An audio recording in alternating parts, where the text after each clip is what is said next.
It's an absolute privilege to be there. I absolutely adore Plymouth. I'm sorry if you're in the room and you're not from Plymouth, but it is one of my favourite places. I've got a client down there, and every time I get a chance to walk around the Hoe, it just makes my heart sing. So when Stuart reached out to ask me to do this event, I was like, oh, certainly, I wish I was down there with you, but virtual will have to do. So what we are going to do, we've got about 40 minutes and I'm going to explain what we're going to do, but it's going to be an interactive session, as Stuart said, so we will be using the chat. But the other thing is, closer to the end of the session, we will be doing an interactive exercise using a tool called Menti. So at that point, you're going to need access to either your phone or another browser, because we're going to be doing something a little bit interactive. So I'm going to share my slides. This is where Daphne was saying to me, you know, do you get nervous when you do those talks? And I said, well, it's my content, so it's quite easy for me to deliver because I've written the content myself. But where I do get nervous is the tech. So let's see if we can make the magic happen, and I can bring up the slides. So we do this. Hopefully, fingers crossed, Stuart says yes. So sales, OMG. It's really interesting because as soon as we mention sales, it either puts a light into somebody and helps them to shine, or it puts the fear of goodness into them. So I think it's really important. The first thing I've got in this slide is my mission statement. And I genuinely believe, and from my heart of heart believe, when it's delivered correctly, that sales and customer service is exactly the same thing. You know, you should really only be selling to what somebody needs. And, you know, so many people, I think, get it wrong. They don't know how to sell. And, you know, if we look, the reason I haven't introduced myself, I will sort of explain a little bit about the story. So, you know, I'm one of you. I think that's the most important thing. You know, I also run a small business. I also have a team of people that I employ.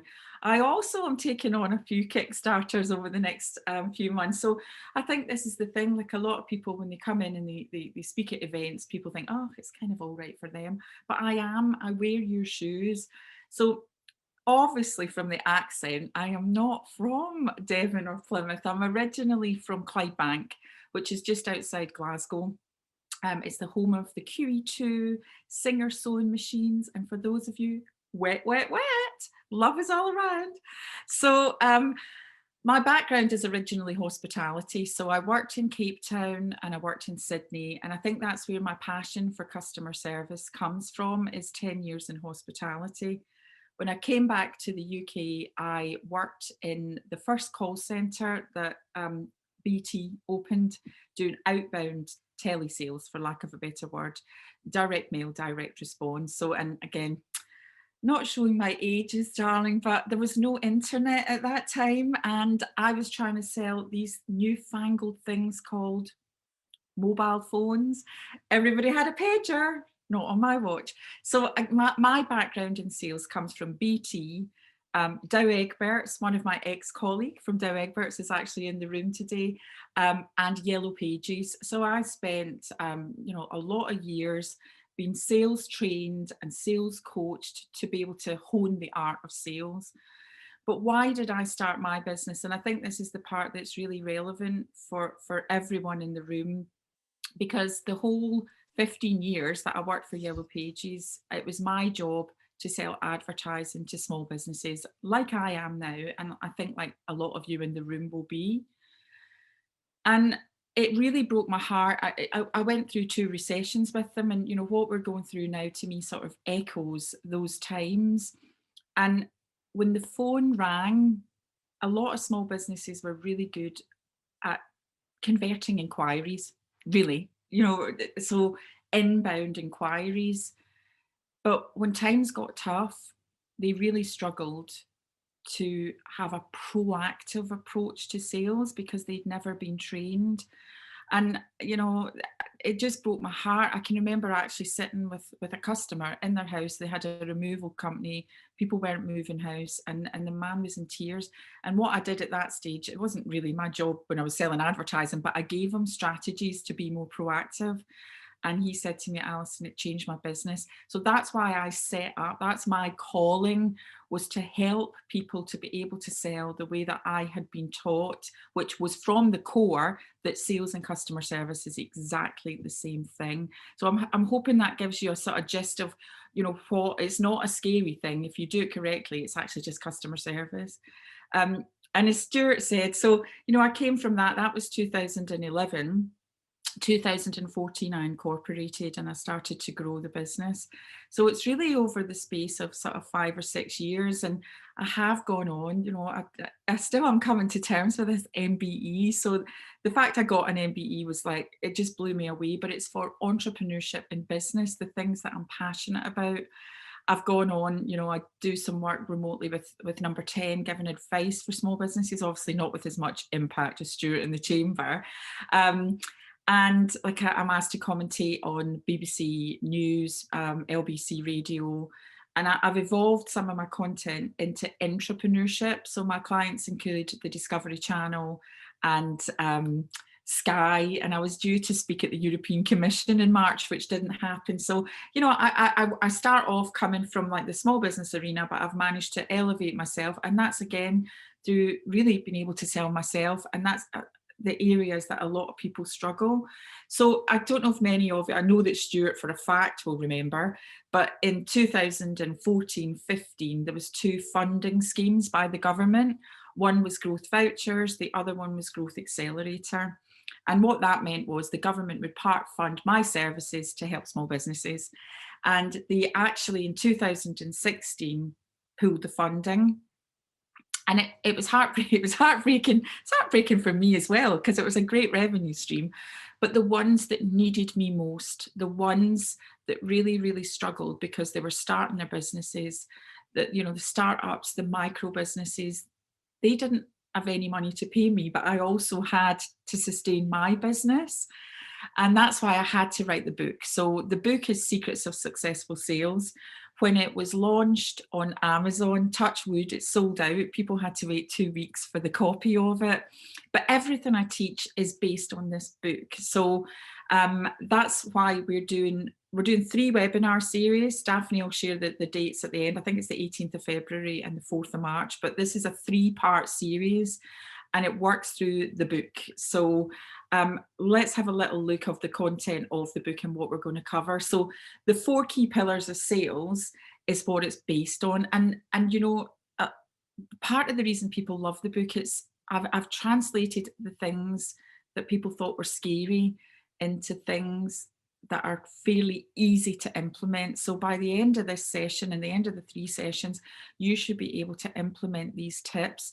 They're really, it's not overcomplicated. So what are the 4 key pillars in the book? The first one is behaviours. And everything in the book is based on what the top performers did. So what did I do as a top performer in sales? And what did the other top performers do? So it was based on the research and what I observed. So the first one was behaviours. I mean, people buy people, but they usually buy people like them. The next one is sales process. Now, we're covering that in the next one. But it's really interesting because with process, I can go out on accompaniment. So sometimes I'll go out with my clients and they just say, I'm thinking about working with the company. They don't say, I've got my sales trainer out with me today. But I can watch, when I watch somebody who can sell, it's like watching Swan Lake. It's like, I know the next word that's going to come out of their mouth. And it's like the dance, the magical dance of sales. And I'm hoping that my passion is coming through the virtual screen, because when you do it correctly, it's beautiful. It's a beautiful art. And then the next thing is strategy. And again, coming back to small businesses and inbound inquiries, they're not bad at that, but a lot of them really struggle to have an outbound strategy to bring in more revenue. And this is the one that I see most often, and it's confidence. And it's really interesting because I think as a world, there's a lot of there's a lot of confidence has been knocked at the moment. A lot of people say, is it the right time to sell? And, you know, sometimes when business isn't going particularly well, people sell from a space of desperation, and that's never the right space to move from, because that really does affect your confidence. So, you know, just as a simple sort of part here, you know, how do you become confident in sales? And it's really easy. You know the behaviors, you follow the process, and you have a strategy, because a lot of people struggle with confidence because they're fumbling around in the dark. When you follow the other three, the fourth one just magically arises, and we cover that in our third session. So let's get on with some exciting things that we're going to learn today. Understanding behaviours. Now, I quite like to have the chat up and running. I'm trying to find the chat because I will be asking you, let me have a wee look. I need to open it up. I'm hoping everybody knows how to work the chat. So if you, I'm going to move it over here. If you want to add anything in, if there's questions, Daphne will be running that, but I will probably throughout the session be going, do you understand that? Type yes. So I want you to use the chat because it will help me to understand that you are getting the content.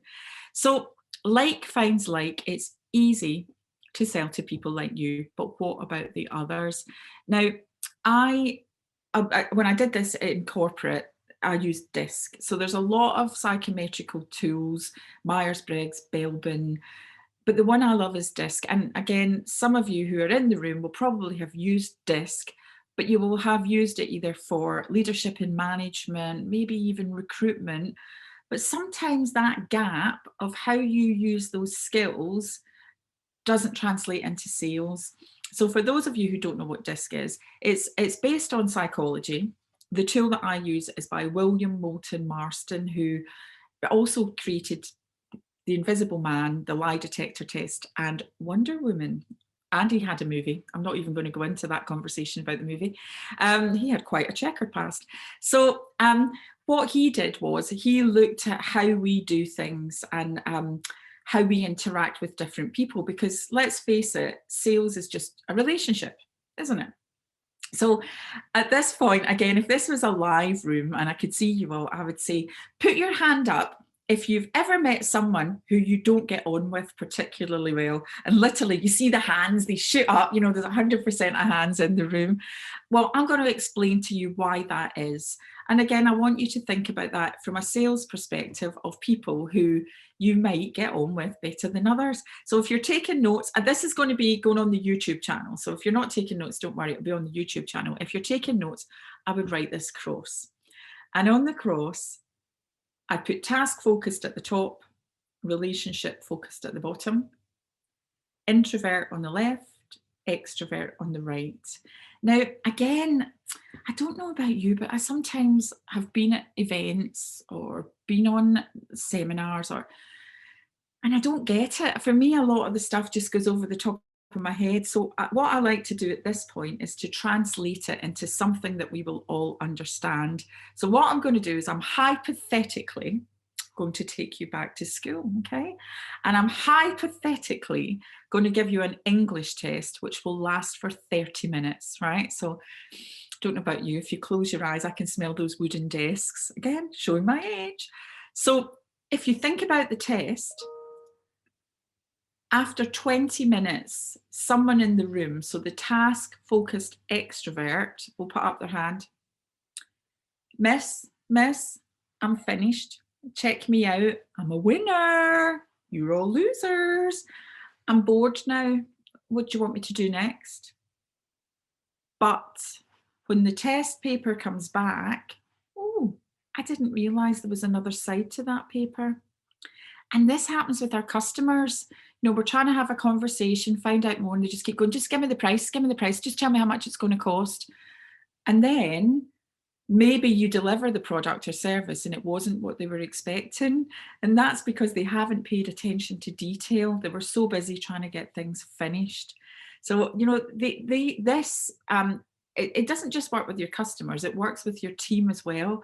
And, you know, I want you, as I talk about this, to start to think about the people that you're surrounded by, because, you know, first of all, we're not just one colour, we're all a blend of them.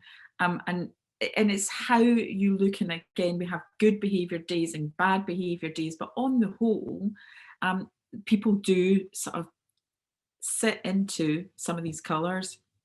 The next one we've got is the yellow.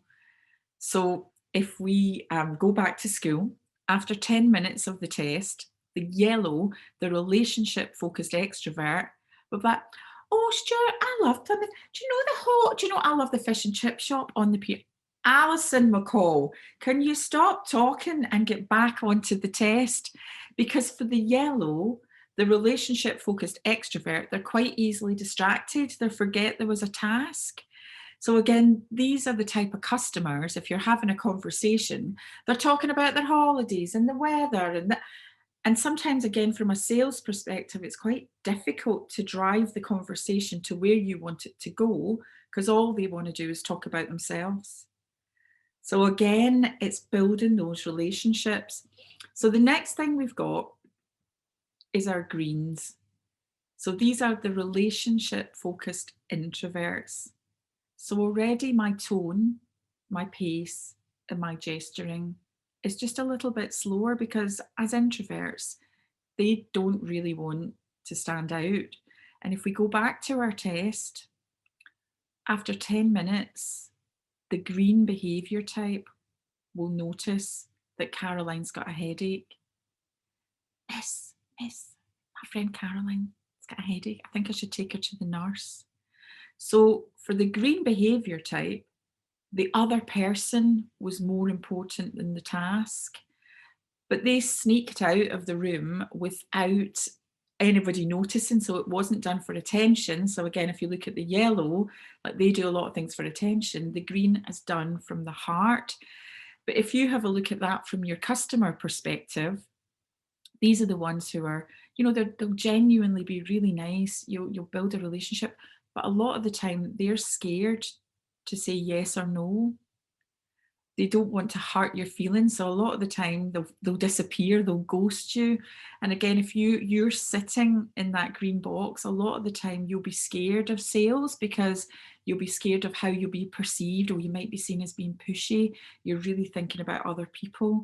So again, this should start to give you a little bit of an idea of how you build relationships with different people. First of all, you have to understand where you sit yourself. And then we move to our blue behaviour type, the task-focused introvert. Now, the test lasts for 30 minutes, but right up to the last second, they're checking their work. Did I dot my I? Did I cross my T? Because for them, they strive for perfection. They need attention to detail. So again, these are the people that will send you an email and it'll be really long and it'll have all the detail in it.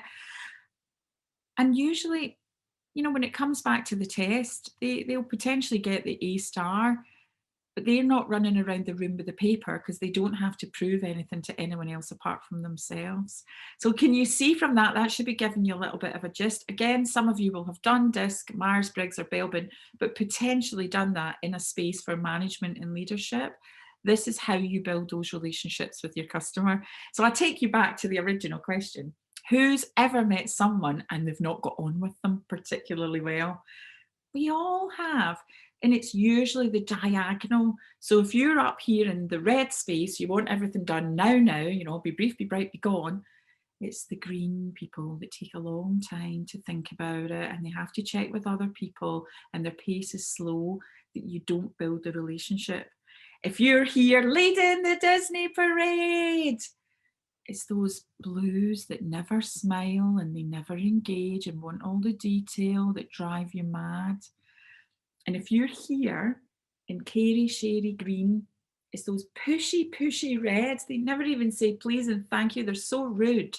They're so pushy that you don't build the relationship with. And if you're here in blue, actually it's those annoying yellows that never shut up and they never listen. So can you see from that, we are a blend, but usually it's these axes that we struggle with. So what's the point of this? Because the top performers could always adapt. And I don't mean change. You never change who you are. You never change your values, but you can change your behaviors to build stronger relationships with other people.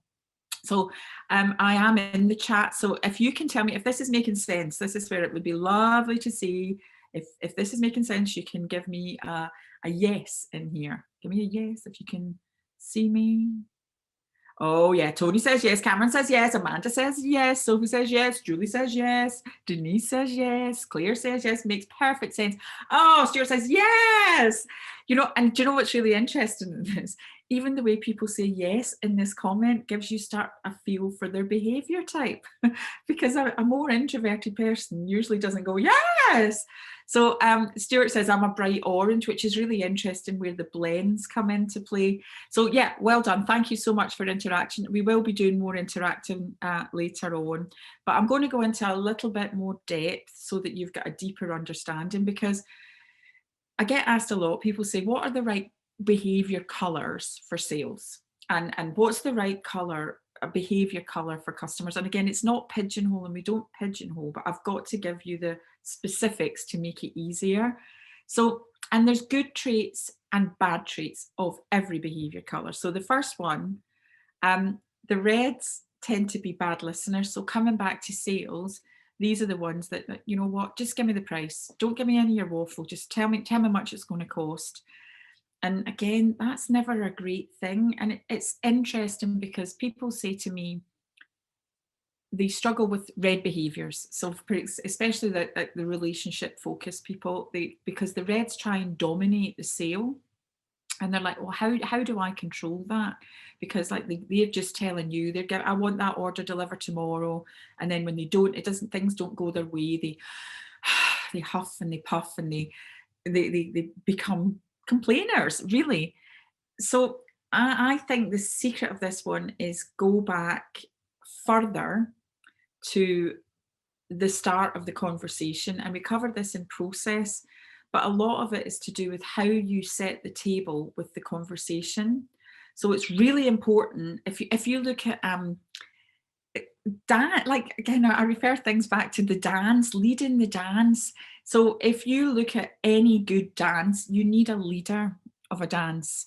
But as a salesperson or a business leader, you need to lead that dance, because you might want to take the pace more of a waltz or a foxtrot, whereas the reds are wanting to tango, and you've got to try and pull that back in a way that you still control the conversation. So I'll give you like a quick overview. We do that next session, but things like oh, hi, Stuart. Now, thank you so much for your inquiry, or thank you so much for taking this conversation with me.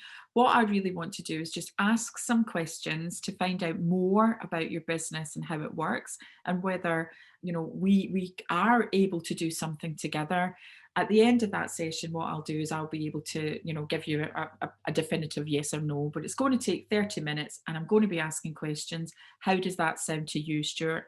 That's brilliant, Alison, because what that will do is you'll be able to give them an idea whether you can work together or not. So again, you're pulling the conversation back rather than them just saying, I want this, I want that, I want that, because sometimes people with red behaviors don't know what they want.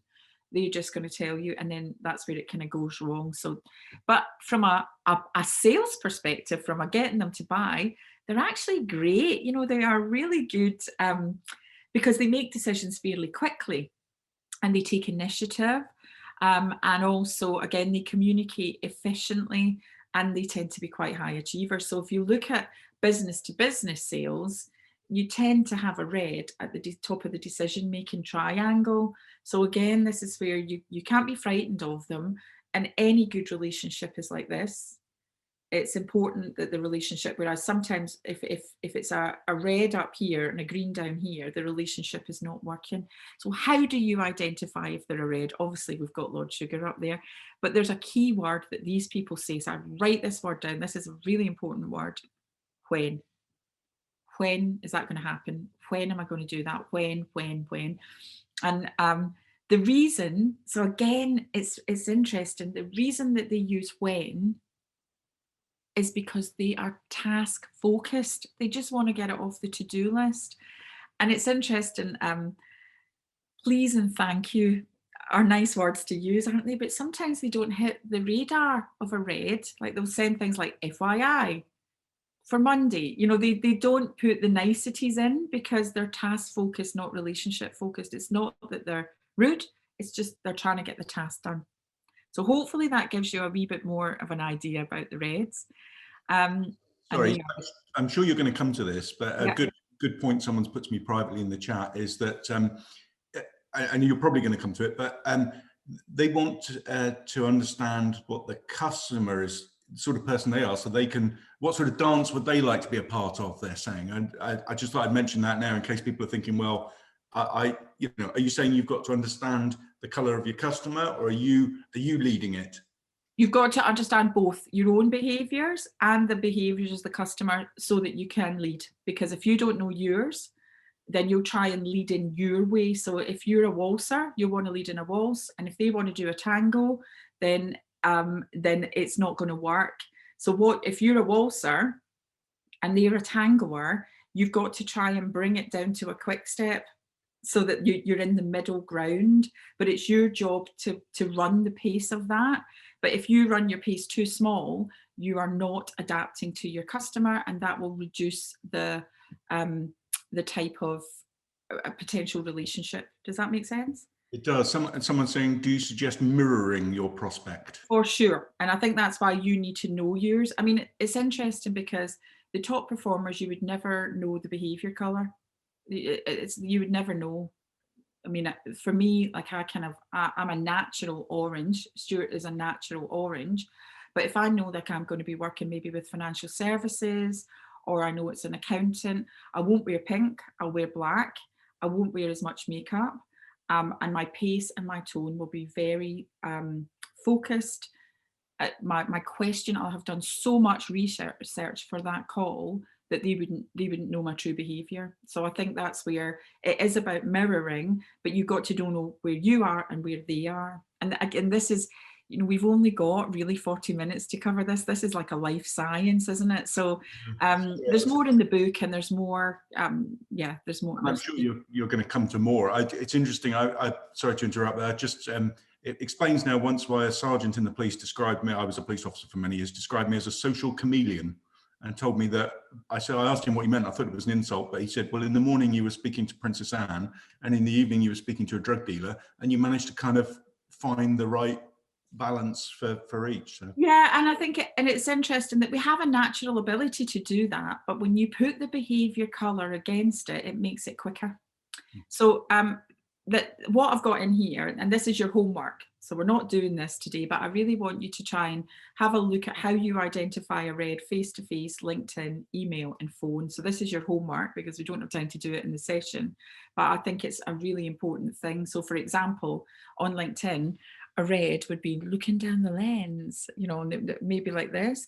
Again, face-to-face, usually smart casual, sometimes designer. Email, FYI, not a lot of niceties, just bullet points. So again, you know, giving you an example on that, if they're sending you an email in bullet points and you're sending them back War and Peace, already you're breaking that relationship.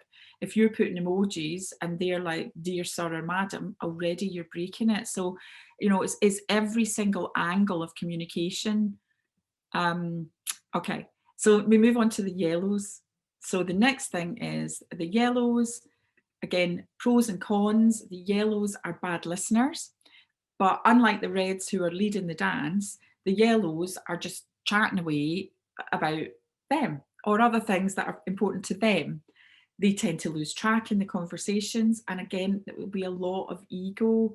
So people say, oh, you know, what about the yellows? Well, are they good customers to have? Are they not good customers? But again, there's no such thing as a good or bad. I'll come to that in another session. But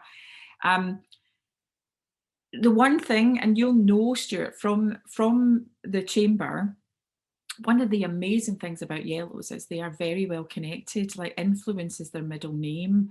So to actually be a part of a yellow network, it's really good to get referrals. So even if they're not your customer, if you can build that relationship, it's really good to be on side with them. So again, you know, they tend to be humor, verbal, they tend to be risk takers, they tend to focus on other people, just maybe not as much as themselves at times, but their word is who.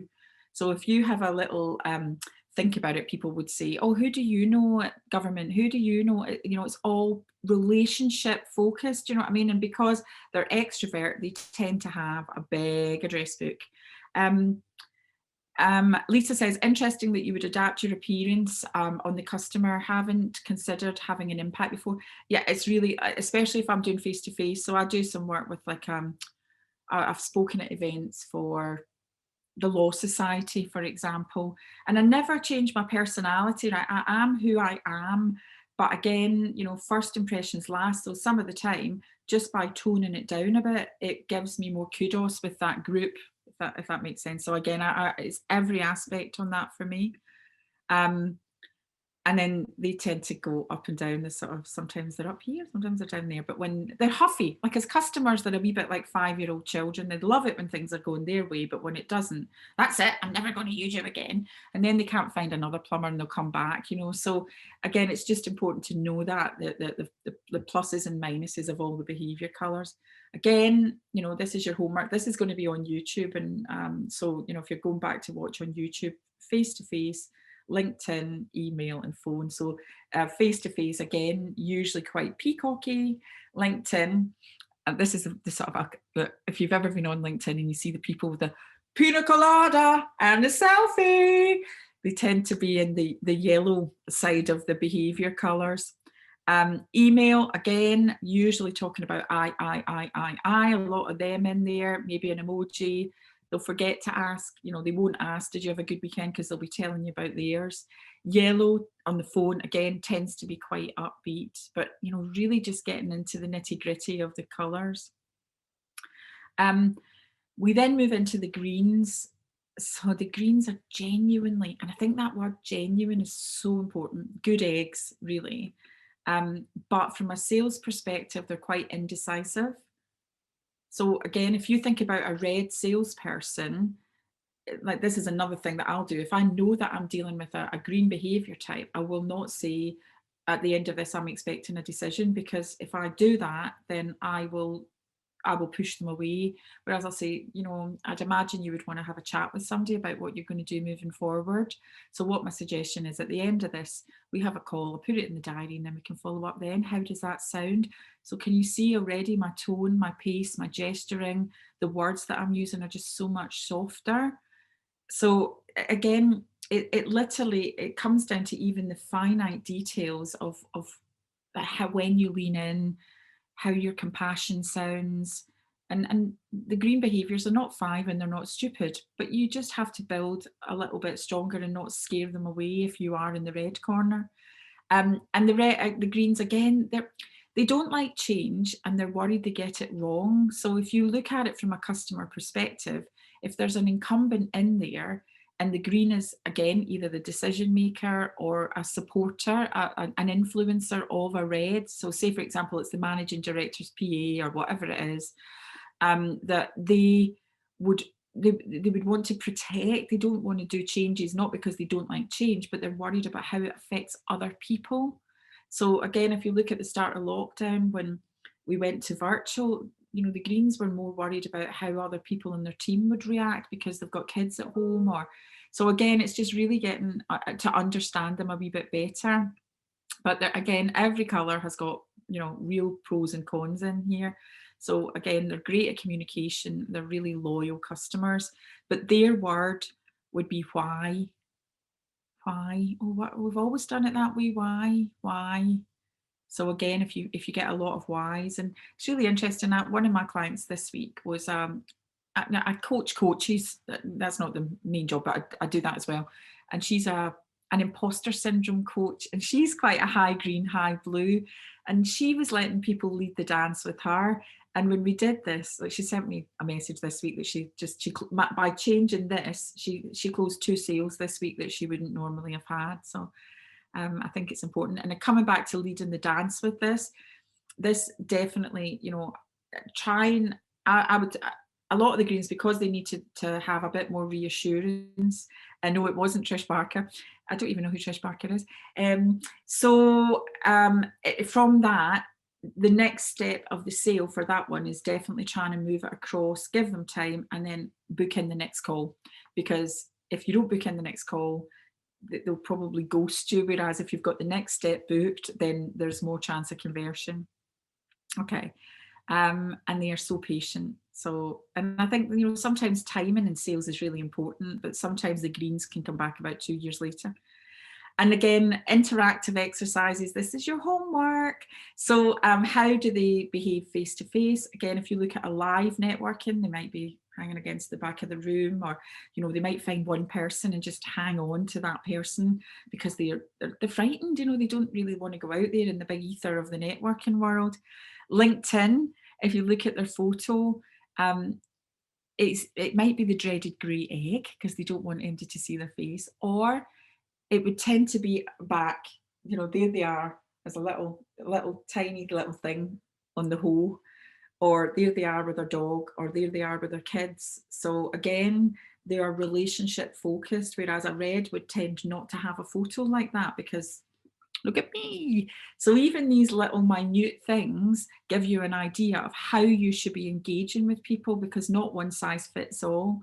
And then again, on the phone, it's really interesting because greens tend to apologise. I'm really sorry to bother you. I know I might be wasting your time. I'm really sorry to bother you. So even if you get an inbound inquiry and they lead with that, again, it's a great example of the behaviours, because a red would never be sorry to bother you because they want to get their task done. And then we move to our blues. So for those of you who don't know who that is Sheldon from The Big Bang Theory. And again, it's really interesting because although the blues are introverted, if they've got a point, they're going to go on and on and on. They like to be right, especially if they blend with red. You know, there's a lot of task focusedness. So they'll, you know, I'll give you an example.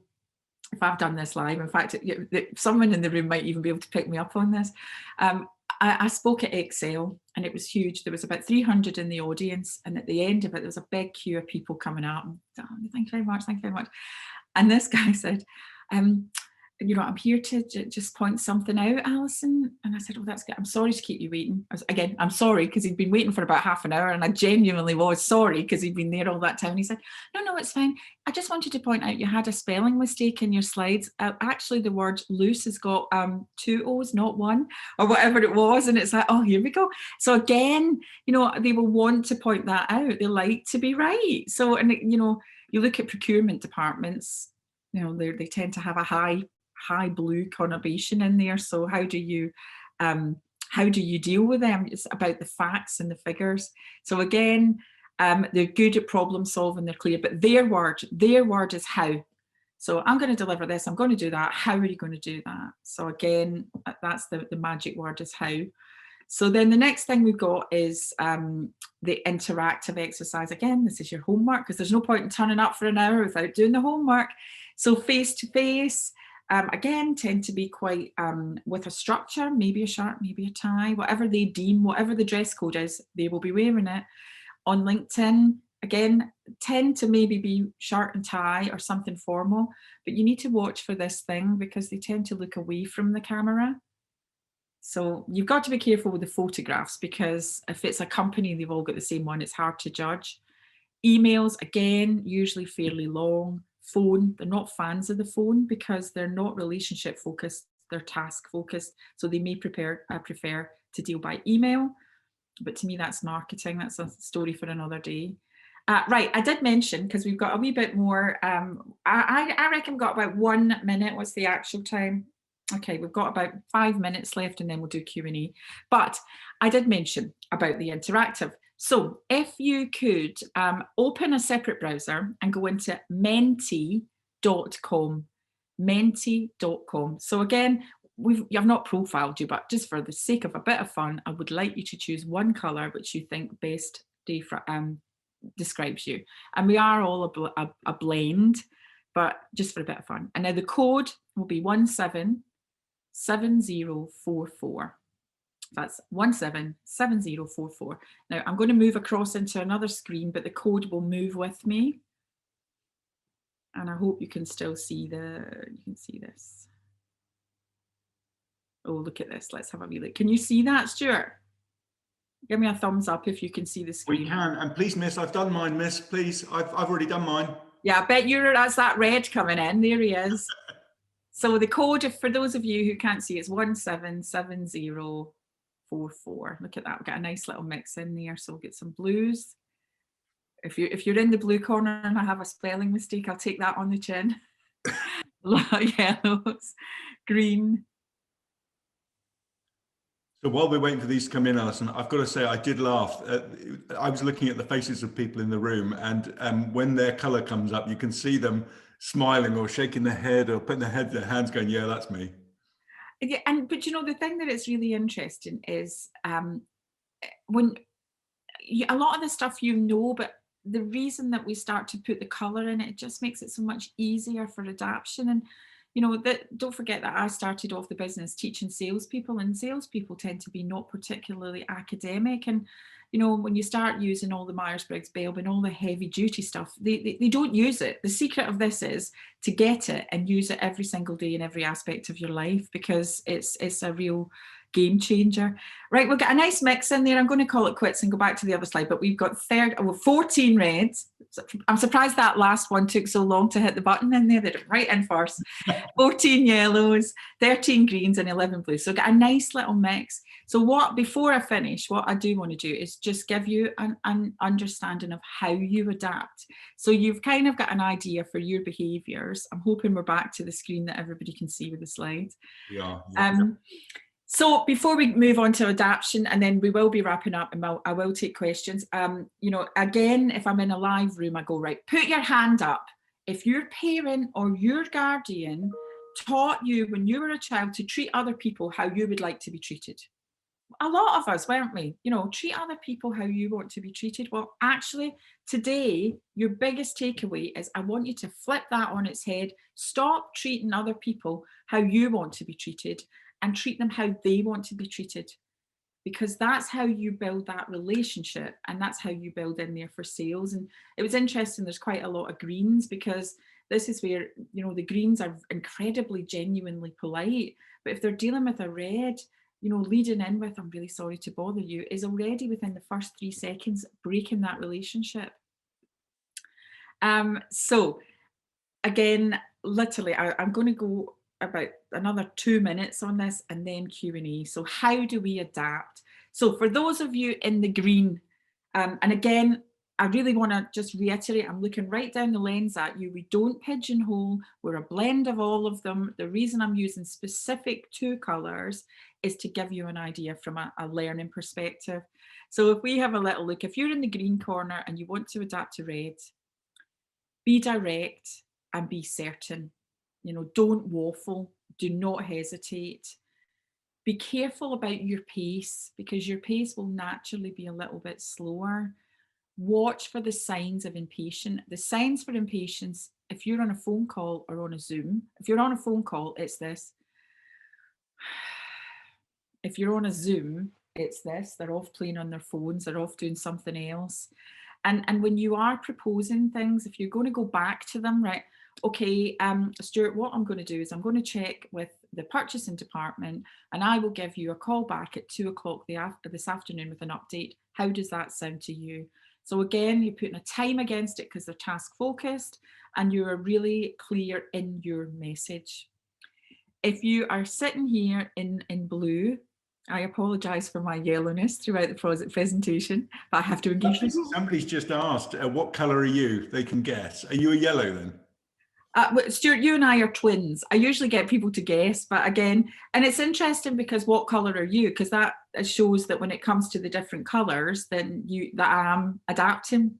So with the yellows, they like to waffle and talk, but again, as a blue, you need to lead the dance. So instead of asking a lot of open questions, which we do in the next section, you know, ask them closed question. Is that right? Do you want this? Do you want that? And that closes them down rather than opens them up.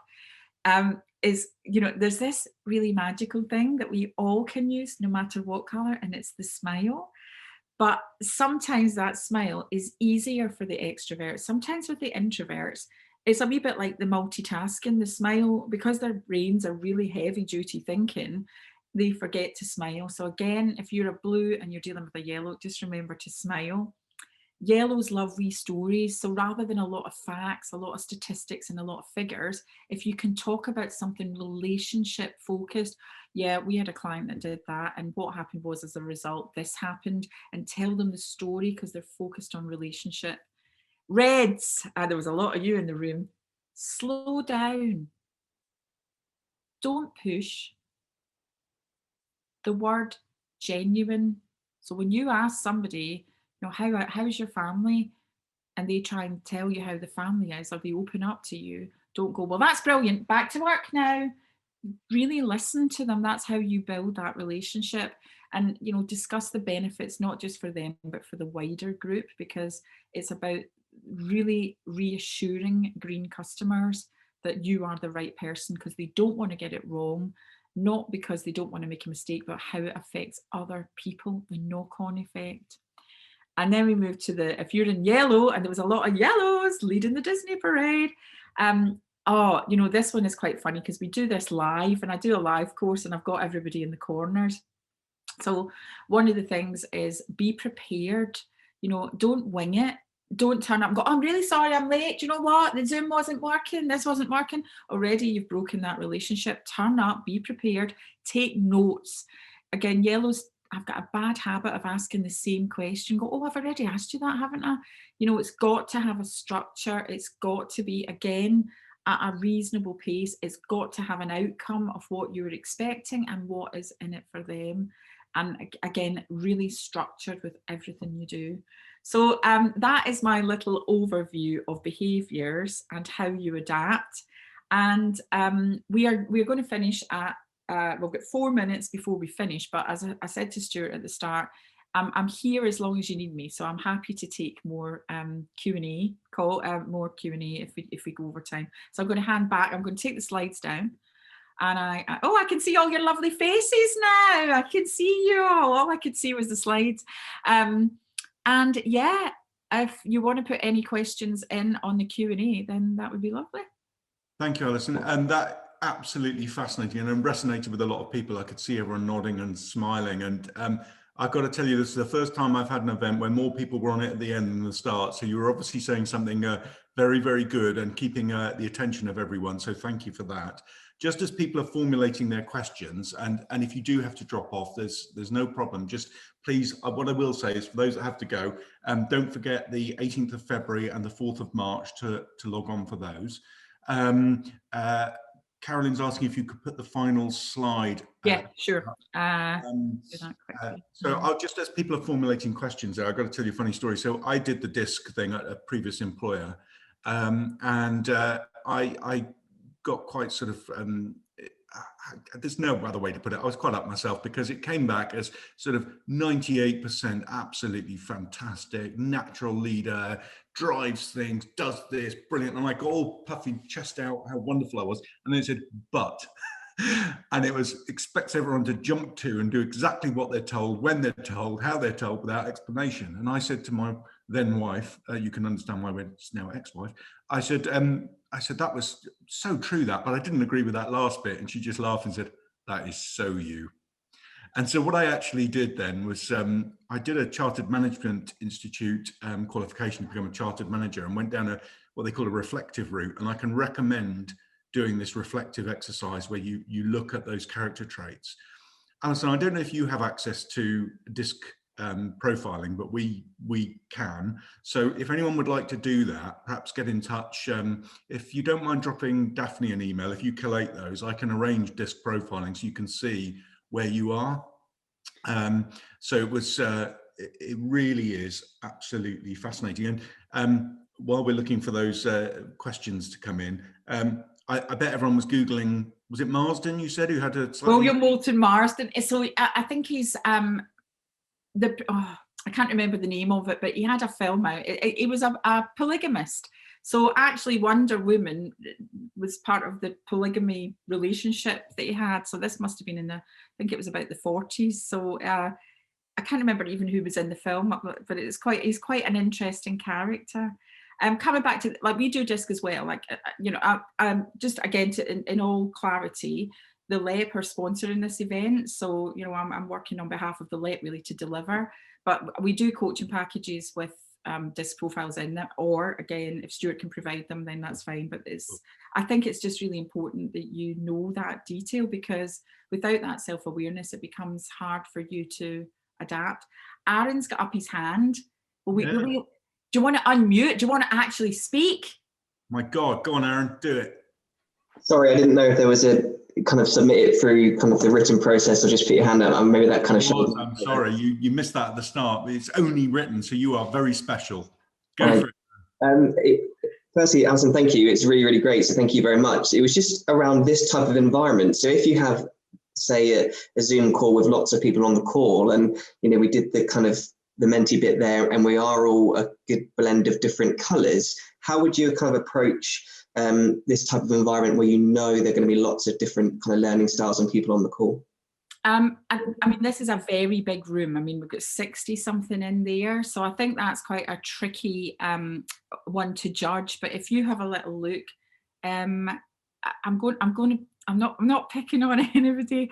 And I don't know what Cameron Hunter does for a job, and I don't know his behaviours. But again, if you look at, sorry, Cameron, I don't mean to pick on you, but like he's wearing a suit jacket and a shirt. So to me, that would say that there's a high kind of red in there, because it's an open neck shirt.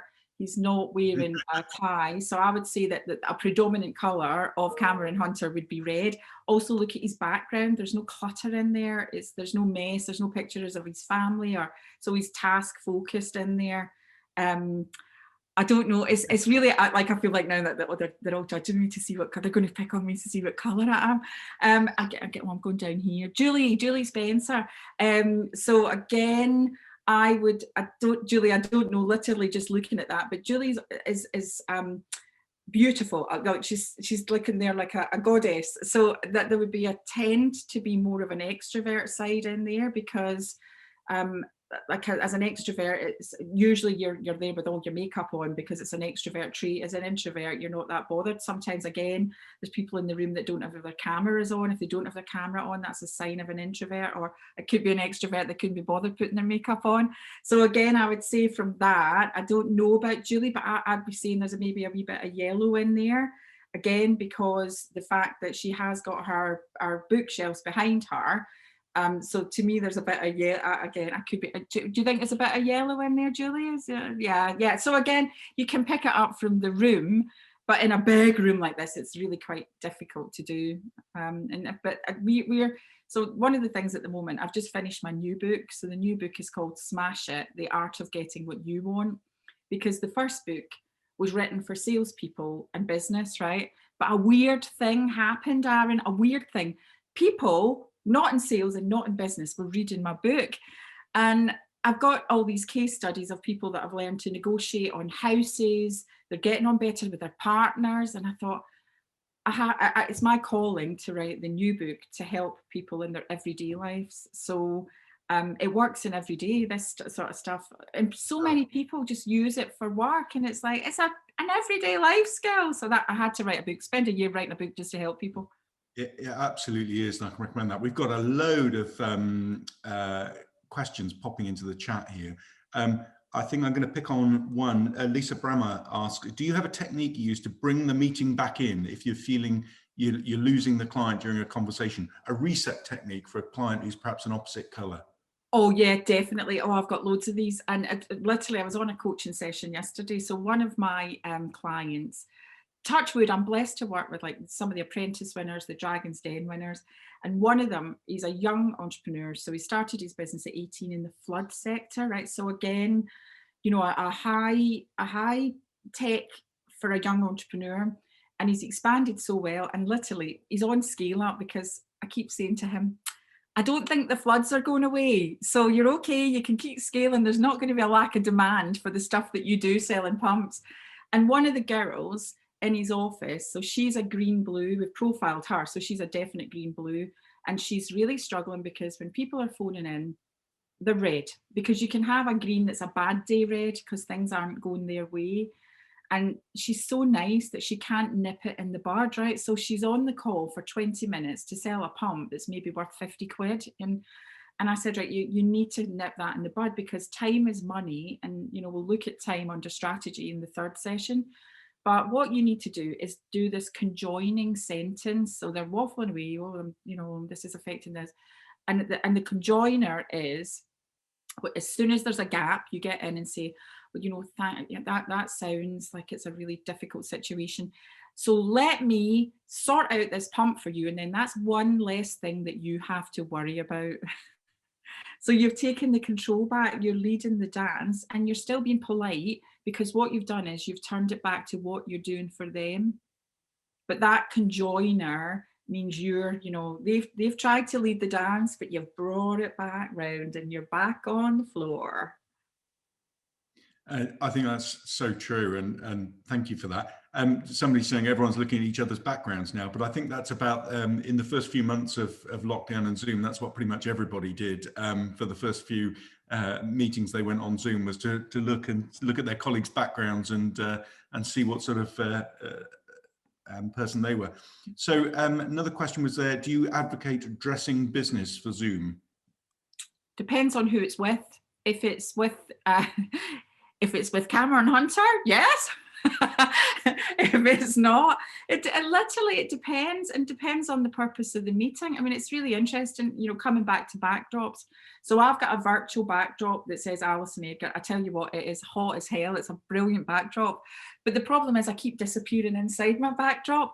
But again, as a high red, I want the brand up there. I mean, today obviously is a different event because I'm getting paid to deliver this on behalf of the lab. But if I'm in a networking event, like if I was attending a networking event, that backdrop is everywhere so that everybody knows that Alison Edgar is in the room. And one of my ethos, again, is why would you blend in when you can stand out? And why would you have a backdrop that doesn't have your brand on it? You want everybody to know who your brand is, and a non-clutter, like if your brand is, literally, I feel that Cameron Hunter is fair game for this, right? But if you're Cameron Hunter, financial advisor, or whatever you are, you want that there so that everybody in that virtual room, and I'll tell you a wee story about the pink, because I think this is quite relevant, right, I'm going to tell you a secret, right? I'm leaning right in. I'm not actually a fan of the pink. So what happened was I'd been invited for the first time to go to number 10. So I'd taken people, although I'm Scottish, I'm based in Wiltshire, and I had been given the privilege to choose 15 small businesses, again, like you guys, to come and accompany me to Downing Street. So it was all on confidential. It was the 5th. Were you there? You weren't there. I'm volunteering. Ah, okay. So what I was doing, I was taking all these people and I did the research, like what do people wear to Downing Street in December or January, right? And I looked and I went, what? They all wear black coats. Why would you wear a black coat? You're getting this massive opportunity. So I funnily enough, I only really had a black coat. So I had to rush out to my favourite shop, Debenhams, and buy a coat, and the coat that was there was pink. So that's how the brand was born. So like the book cover is pink, everywhere is pink. So as soon as I walk in a room, it's not, obviously I'm Scottish and I'm quite loud, but it's actually the pink that attracts people. So people know that Alison Edgar is in the room. And I think if your brand is a personal brand, there's no harm, even if you're an introvert, to stand out in the room. You can still be an introvert, you can still behave like an introvert, but actually just, getting that, not attention, but if people don't know who you are, they're going to struggle to buy from you. Western Union, what is Western Union?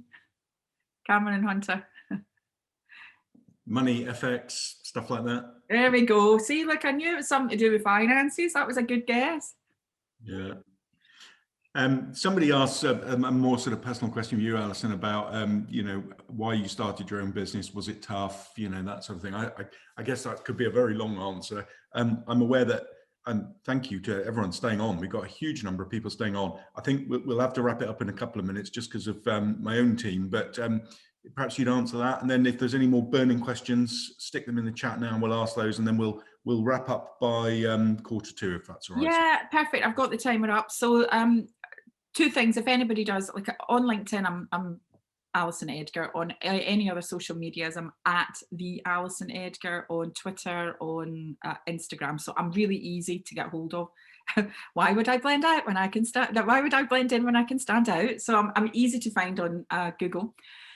Why did I start the business? Um, it was really to help people to be able to sell. And again, I think this is a really important thing.